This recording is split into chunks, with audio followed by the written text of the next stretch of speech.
singone kanaan booda walitti deebinaa hin boonnu mattanal ay zare ni gibano zare lagaba charas ko algibam jamto tafi foto kena de majitu roza fi sai wala dhaabbatanii jiranii isinne tasgabbootee jirtiin illee me isirratti ani kitani Sumayyaa waasi gootii maalidha jettan shirkiidha kaltu alalaa jedhanii jiraachuu yeroo sadii irraa baasee jira garuu mootuyyuu waan sanni dhibbaan dhibbaton sun akkas ta'e yoo manjifte kaasee nagaa yaada akka dubartii sana dubartii duraanii akkas ta'e wayitii buna dhugaa የሰይድና የሮዛ ነገር ሲጀመር ፕራንክ ነው። የሚዋደድ ጥንዶች እንደዚህ አይነት ነገር አያደርጉም። ውሸት ሲጀመር እያስመሰላችሁ ነው። አሰላሙ አለይኩም ወራህመቱላሂ ወበረካቱ። እንደውም የሌላ እምነት ተከታይ ሰላም እንዴት ናችሁ? ወዳችሁ ማከብራችሁ ስለምታበረታቱኝ ጀዛከላ ኸይር ጀዛ ባላችሁበት አላህ ይጠብቃችሁ። ዛሬ ደግሞ በተለመደው ቪዲዮ ይዤላችሁ መጥቻለሁ። ሮዛ በጓደኛዋ ላይ ቪዲዮ ሰርተዋልና በጣም ደስተኛ በጣም እየተሯሯጡ እየሳቁ ፍልቅልቅ ብለው ነው የመጡት ማለት ነው። እውነት እናንተ አንቺና ሰይድ እውነት እዛ ላይ እያስመሰላችሁ ነው እንጂ እንደዛ እያለቀሽ እንደዛ የሆንሽ እኔ ሰይድን ወዳለው መድኃኒትም የጠጣሁት ለሰይድ ብዬ ነው። በቃ ሰይድ ከሌለ እኔ መኖር አልችልም። ይሄ ሁሉ ስትሰክሱን ነበረ ማለት ነው። ምን ውሸት አስፈለገ ይሄን ያህል? ይሄ ሁሉ የውሸት ያዙምባ ምን አስለቀሰሽ? እውነት አንቺ ለሰይድ ነሽ ብለሽ እውነት ሰይድ ክሎሮክስ ጠጥቶ ሆስፒታል ስለገባ አይደል ሄደሽ መድኃኒት ለቃቅሜ ዋጥኩት ያለ ሰይድ መኖር አልችልም። ለሱመያ ራሱ ፍቅር እኮ ነው ብለሽ አይደል እንደ የተናገርሽው? በዚህ ናህል በአንድ ቀን ነው እንደ ፍቅር ከውስጥሽ የሚያልቀው?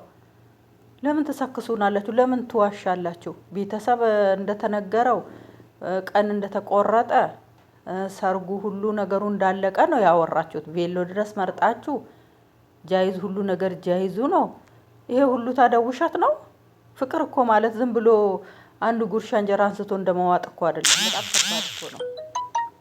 እኔ ይመስለኛል ሰይድ ሱመያ ማግኛ መንገድ መሰለኝ። ለምን ሮዛና ሱመያ በጣም ስለሚዋደዱ እሷን ያገባል ብላ ትመጣለች፣ በዛ መንገድ አገኛታለሁ ብሎ አስቦ ይሆናል እንጂ ሲጀመር ኦዲየንሱን እየሸወዱ ነው። ምንድነው ያለችው ዛሬ?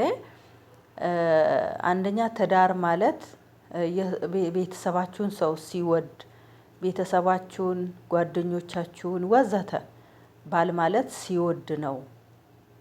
የራሱንም ቤተሰብ ሲያከብር ነው ብላ ነው ያለችው ማለት ነው። እንግዲህ በዚህ አገላለጿ እንግዲህ ምንድነው ሰይድ የራሱን ቤተሰብ አያከብርም እንዴ? እንደዛ ነው አባባሏ። የራሷን ቤተሰብ እንደማያከብር የራሱን ቤተሰብ እንደማያከብር ነው እየተናገረች ያለችው። ያው መቼም ስሙን ጠርታ አትናገርምና ባል ማለት ቤተሰቡን የሚያከብር፣ ሚስቱን የሚያከብር፣ የሚስቱን ጓደኞችን የሚያከብር፣ ቤተሰቦችን የሚያከብር ነው ባል ማለት። ልጅ ወልዶ ነገ ለልጆቹ አባት የሚሆን አብረው ሁለት ጸጉር የሚያወጣ ጥሩ ባል ማለት እሱ ነው። ባል ማለት አላህ የወደደው ባል ነው። አላህ የመረጠላችሁ ባል ነው። ይሄ ደግሞ ትዳር አላህ አላለውም፣ አላህ አልጻፈልኝም። ምን ያለችው ይሄ እንደዚህ ማለቷ እንግዲህ ምንድነው ያው ቃል በቃል ባትናገረውም ሰይድ ይሄ መልእክት ላንተ መሰለኝ ዛሬ ቪዲዮ የሰራችው ሮዛ ላንተ ነው። አንደኛ ቤተሰቦችን አክብር ነው አባባሏ። ቤተሰቦችህን ስታከብር፣ ልጆችህን ስታከብር ከዛ በኋላ የምታገባት ሚስትም ቤተሰቦቿንም ጓደኛዋንም ታከብራለህ ነው መልእክቷ። ብዙን ጊዜ እኛ ምንድነው ክፋትን ብቻ ነው ከዛ ሰውዬ ቪዲዮ ላይ የምንለቃቀመው ማለት ነው። ይሄ ሰውዬ ለኔ ነው ይሄ መልእክት ትምህርት ነው። አሁን ለምንድነው ይሄንን ንግግሯን ለምንድነው በራሷ ቻናል ላይ ያላለችው? እናንተ ደግሞ ሱመያ መርዝ ታበላሻለች፣ ብሩ ላይ መርዝ አሰርታለች፣ አስጠንቁላበታለች፣ ብሩን እንዳትለብሺ ብላችሁ ያላችሁ ሰዎች እኔ አላህ ነው ይሄ ቢድዓ ነው። እናንተ እኮ ምን በቀደደው ምን ይወጣል እንደሚባለው መጀመሪያ ከጓደኛሽ ጋር የሰራችሁት ቪዲዮ ጓደኛሽ የሆነ ነገር ብታሰራብሽ የሆነ ነገር አፍሽን አፍና የሆነ እዛው ጥላሽ የሆነ ነገር ብታረግሽስ ብገልሽስ ብትወጋሽስ አለችሽ። ሰው ኮሜንት የጻፈው በእናንተ እንዝላልነት በእናንተ ንግግር ነው ኮሜንቱ እየተጻፈው ማለት ነው። አንቺ አሁን ኮሜንት የምታደርጉ ሰዎች ምናምን ብለሽ የተናገርሽው እናንተ ባወራችሁት ነው እንጂ ኮሜንት የጻፉት እነሱ ሮዛ ሱመያ ታስጠንቁል መተት ታሰራበት እነሱ ኦዲየንሶች ምንም የሚያውቁት ነገር የለም። እናንተ ባወራችሁት ላይ ነው ኦዲየንሶች ተገድፈው ሀሳብ የሰጡት ማለት ነው። እናንተ ኦዲየንሶች እንደዚህ ብላችሁ የምትጽፉት እኔ አላህ ነው እኔ በአላህ ነው ማምነው። እውነት ትክክለኛ አንቺ በአላህ የምታምኚ እውነት ትክክለኛ አህላቅ ኑሮሽ እውነት ሽርክ ነገር እንደዚህ አይነት ነገር ላይ የማታምኚ ከሆነ ሲጀመር ለምንድን ነው የዛኔ የተናገራችሁት? እንደገና ደግሞ እዚህ አካባቢ ነው የቀበርኩት የት እንደሆነ አላውቅም አለሽ። እንግዲህ ሰው የሰጣችሁን እንትን መተት ተሰርቶበታል ብላችሁ ወስዳችሁ ቀበራችሁት። እንግዲህ ለምን መጀመሪያ ሲጀመር እናንተ ውስጥ ይሄ ነገር ካሌለ ለምን ታወራላችሁ? ለምን ታስባላችሁ? ሲጀመር ማለት ነው። እውነት አንሺውም ገዳዩም አላህ ብቻ ነው። ማንም ሰው ስልጣን አይኖረውም። ማንም ሰው ለሰይጣን ክፍተት ከሰጠ ሰይጣን መንገዱ ክፍት ነው፣ ይገባል ወደ ህይወታችን። ሰይጣን አይነካኝም አይጠጋኝም ማለት አንችልም። ለምን ሰይጣን አላህ ስልጣን ስለሰጠው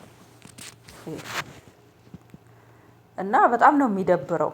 በዚህ ናህል እንደዚህ መጨፈር፣ በዚህ ናህል እንደዚህ መዝለል፣ በዚህ ናህል እንደዚህ መሆን። ኧረ ትላንትና እያለቀሰች እኔ ለሰይድ ብዬ መድኃኒት ጠጣሁ ለሰይድ ብዬ እንደዚህ ሆንኩ እያለች ምስኪን ነው ማናት ያቺ እንትና ብቻ እንግዲህ ያው እሱ እንትና ጋር እንዲሄድ ጥሩ ነው እንግዲህ ማን ነው እሱ አዩም እንግዲህ ራሷን ህይወት ጀምራለች።